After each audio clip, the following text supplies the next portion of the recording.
Can everyone hear me okay?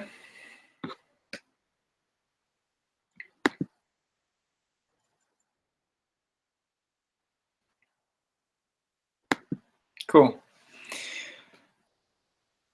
So I thought we should get together and talk a little bit about something that was on my mind earlier today. So normally we work through the preliminary cycle, we work through the lectures. Although every now and again, and it's becoming more frequent, we go off topic and talk about something else and postpone that lecture.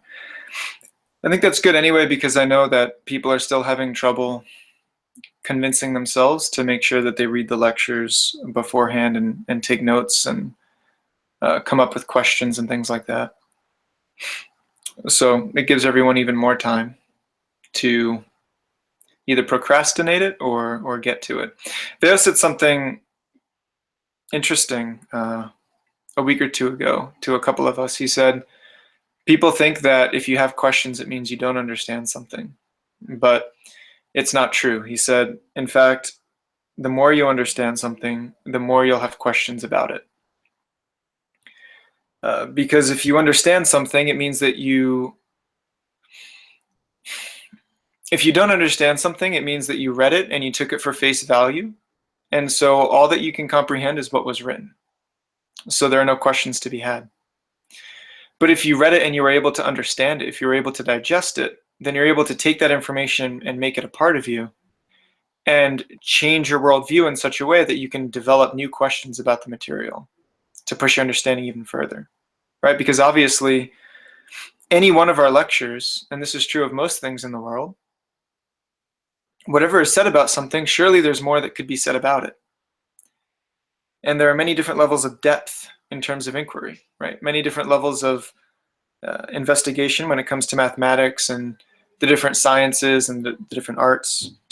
There are constantly deeper and deeper levels of everything. So especially when it comes to lectures on philosophical concepts and things like ethics, there's really no limit to how much you could discuss these things. So if everyone really endeavors to understand the lectures, they should be able to come up with some insightful questions regarding them as well.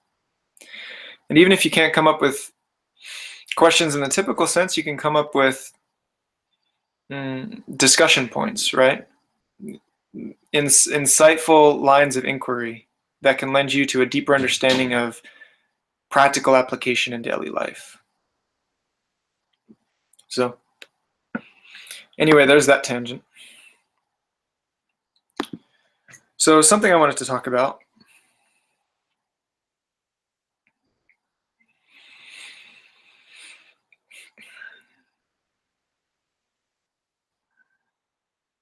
a bit about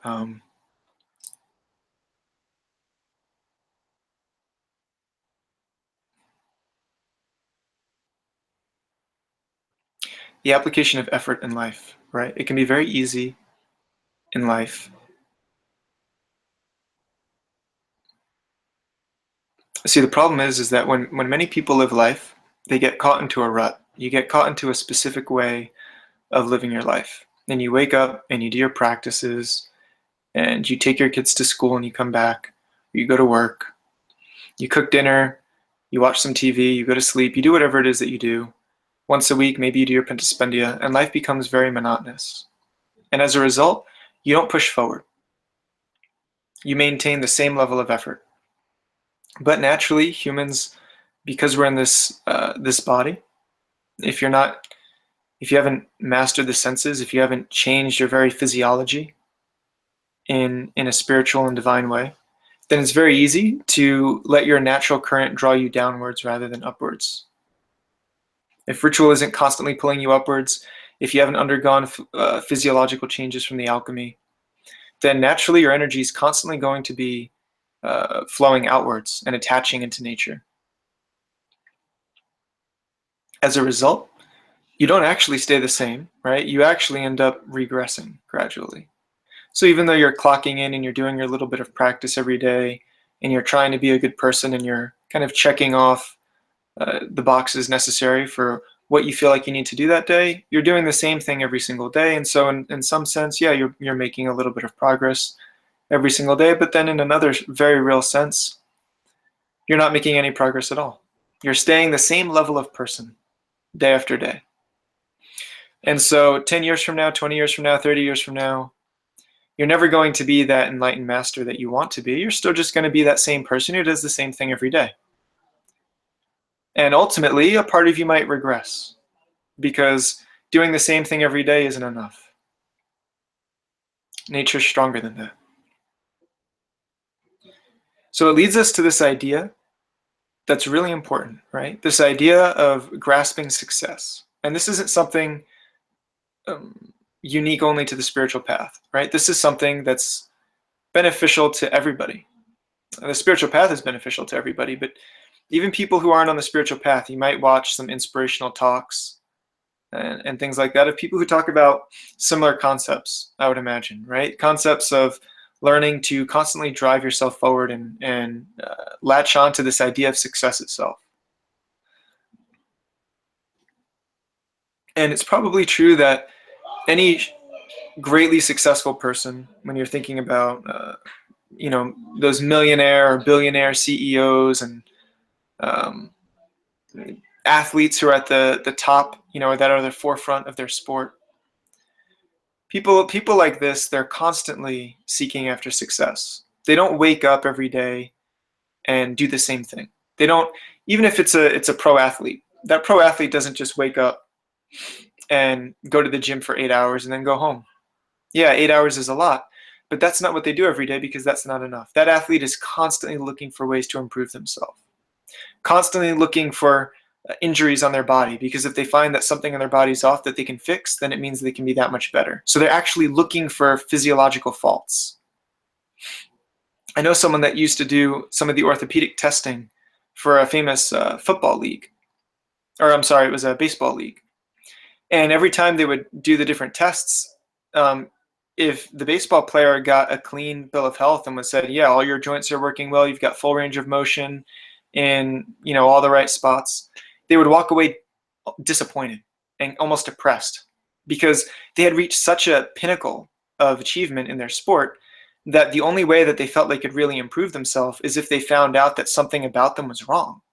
If they found out that they were lacking a little bit of mobility in their toe. And so because their big toe lacked a little bit of mobility, they couldn't lean forward as much in their pitch, and then their shoulder wouldn't be able to get as much torque, and therefore their fastball wouldn't be as fast as it could be. And so all of a sudden there was room for improvement. Right? It's a basic lesson, a basic life lesson, but the spiritual path is about life lessons. The spiritual path is about mastering being a human. And if you can't even master being a human on the level that successful worldly humans do, how could you be successful in the spiritual domain? Right? If there are things about being human that people who aren't on the spiritual path have mastered and have used to become incredibly successful in their domain, then how could you take to the spiritual domain something built upon that very foundation and expect to be successful if you can't even do that? That's why you look around and you see so many people on the spiritual path for years, for decades, who don't really make very good progress. You find these people, these lifers, they never really become masters. You wonder, well, what's the difference? How is it that there are people that are always students and there are people that always seem like they were masters? What was the difference? The difference was this. The difference was that firm foundation. What everyone is missing is the foundation. And I mean that in many different ways, right? I mean it alchemically, I mean it philosophically.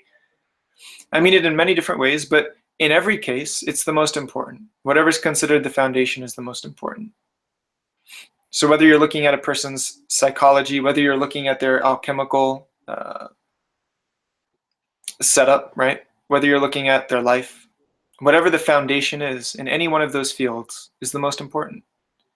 And holistically, in all cases, the overall foundation that's necessary is to master the fundamental qualities of being a human in this world first, before you can master it in the next world. So this is all a little bit vague, right? So I'm going to try to make it a little bit clearer what I mean. I mean, obviously, we can draw parallels already, right? When we're talking about sports players who are excited when they find a flaw about themselves. Well, apply that to this. There are so many aspirants out there. If you point out a flaw in their practice or you point out a flaw in their character, they instantly try to protect it and cover it up and pretend it's not there.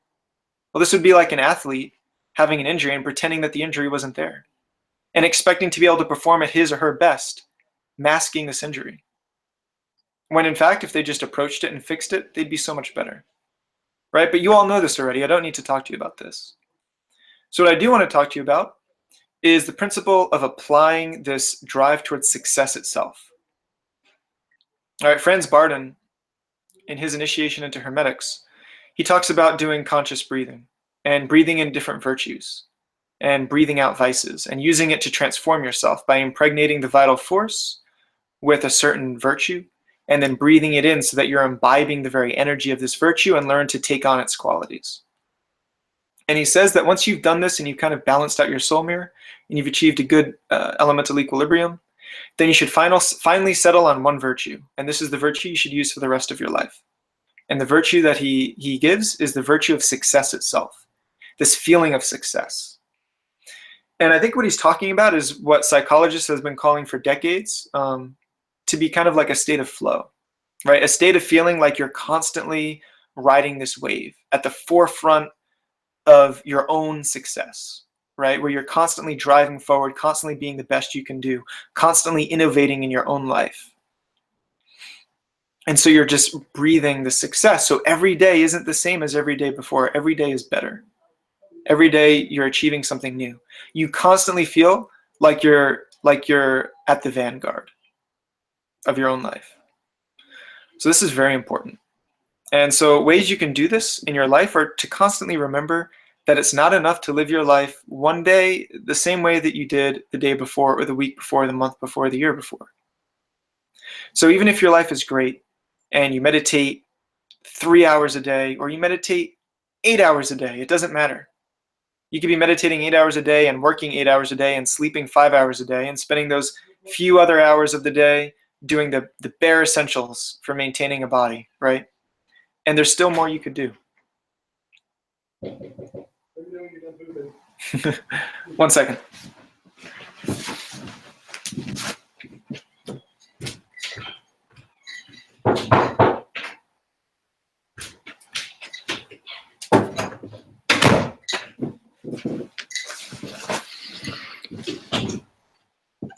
So what this means is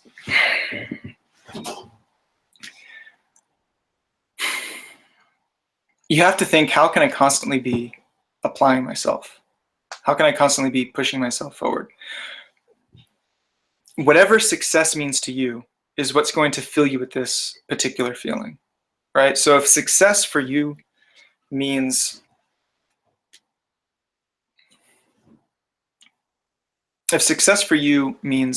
making a certain amount of money,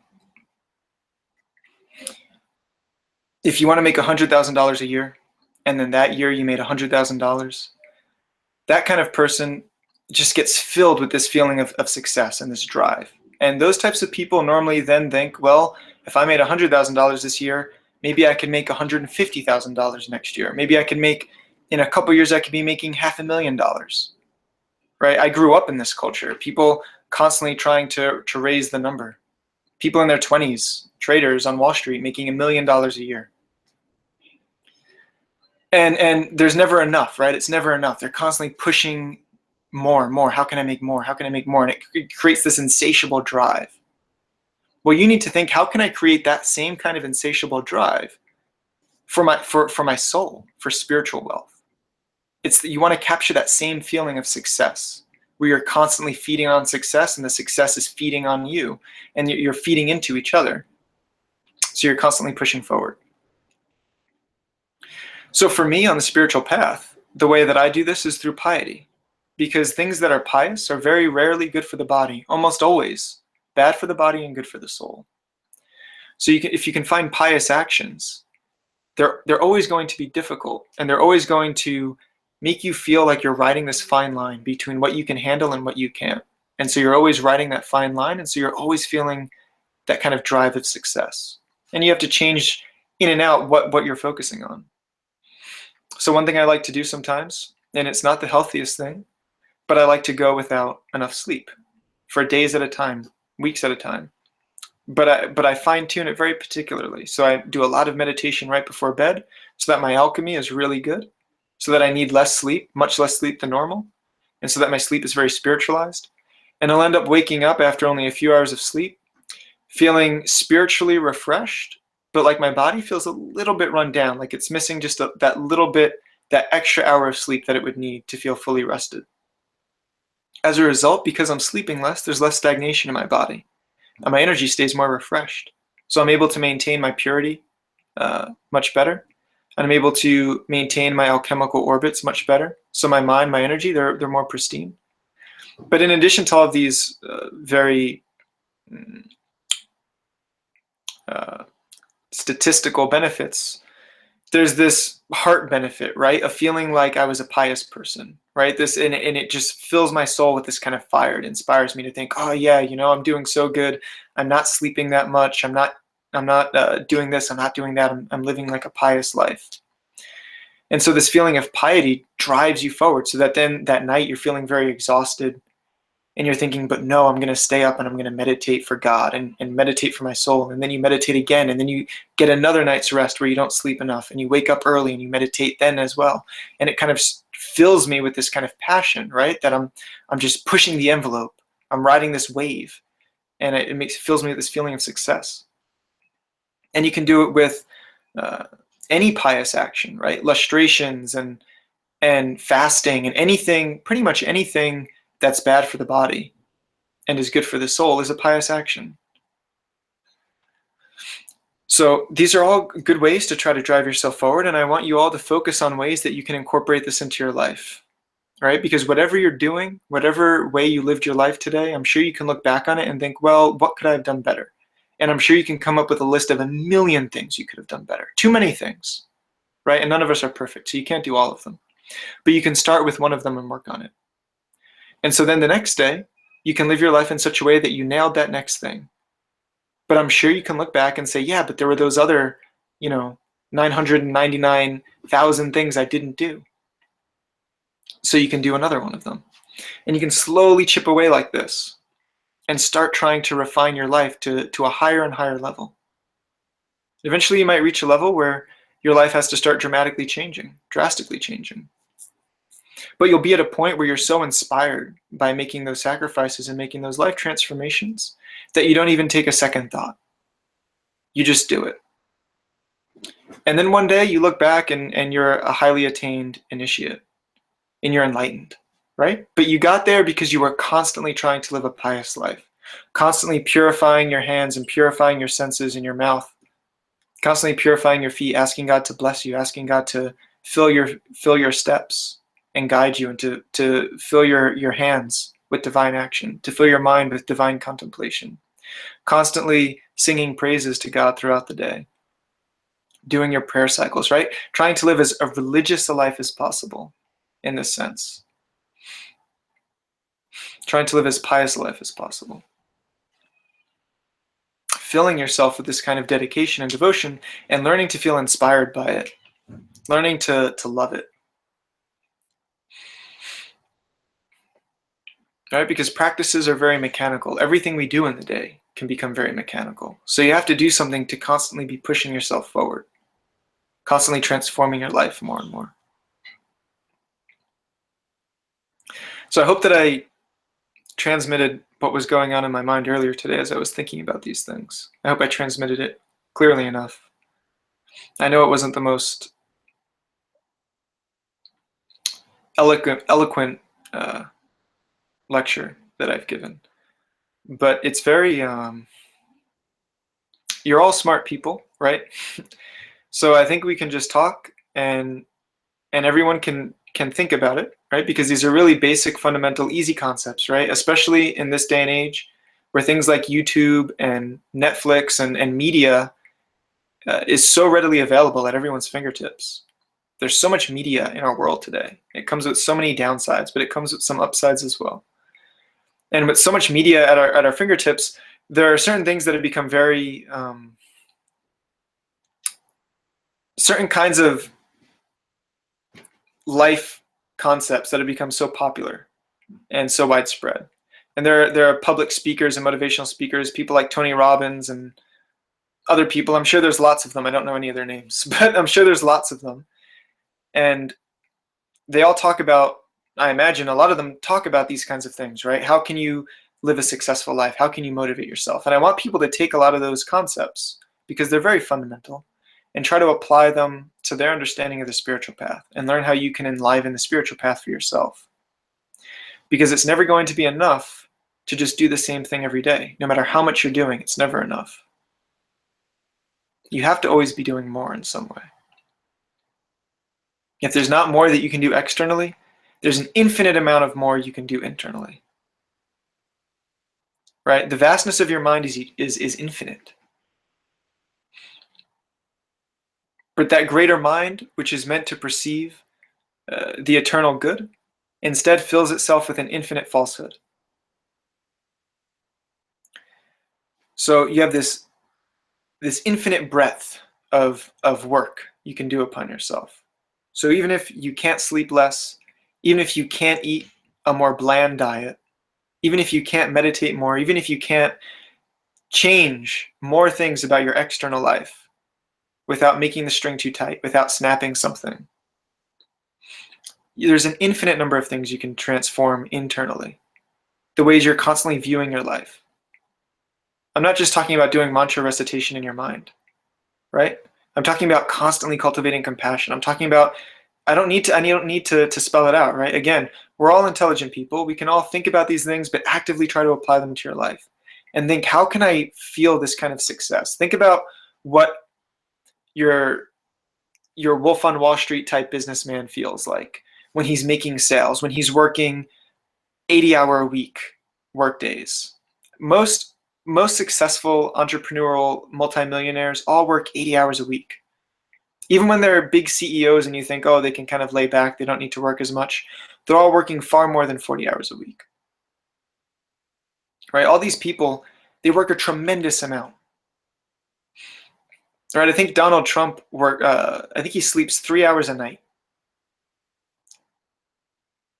A lot of these people, if Donald Trump, I remember talking to Veos about it, and it almost looked like it wrecked his world for a minute when I told him that.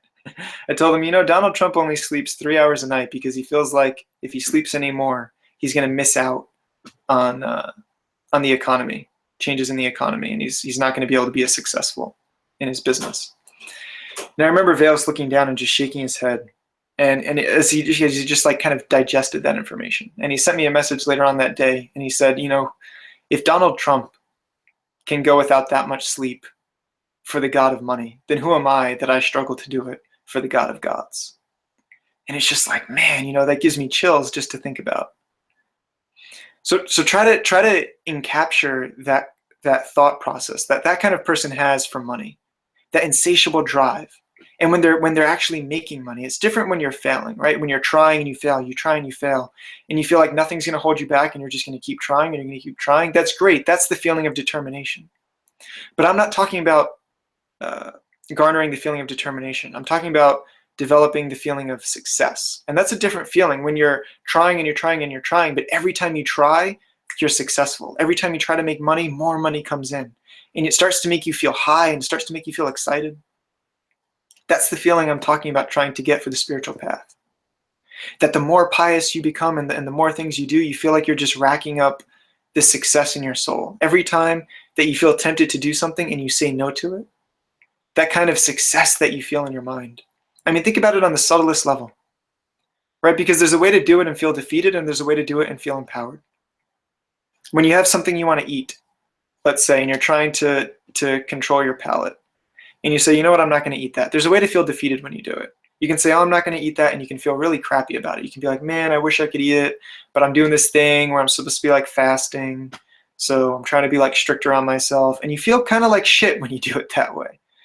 Or you could do it in a way that's really inspiring and empowering. You could say, you know what, I could bite into this and break my fast, and it would feel good physically.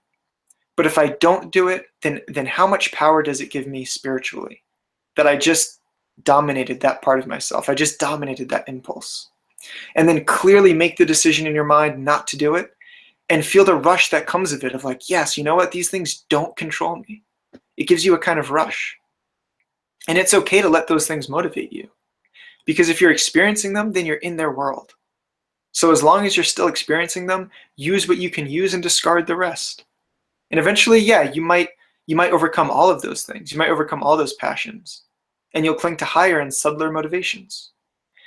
But if you can't cling to those motivations yet, it's like grasping at air. You can't grab onto anything. Then look around you and find all the things you can use. The things you can't use, get rid of. But the things you can use, stack them up, pile them up, and turn it into a ladder. Right? So these are the things I wanted to talk to everybody about. Just please think about them. Try to apply them. So that's it for tonight. If anyone has any quick questions, we can go over them before closing for the night.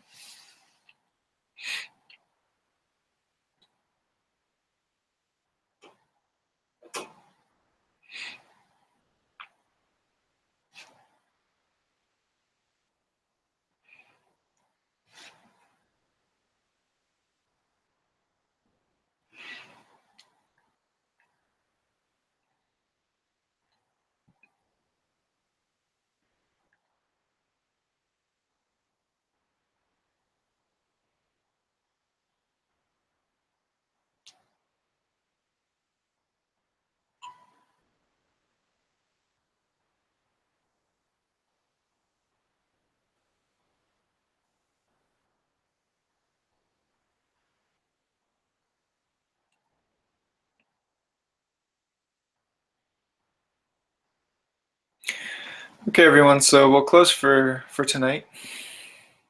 Thank you all for coming. I hope you all have a good time. Have a good full moon. Don't go too crazy. Drive safely if you're driving anywhere. Over the next few days, people tend to lose their minds during full moons and argue and make mistakes and get into car accidents.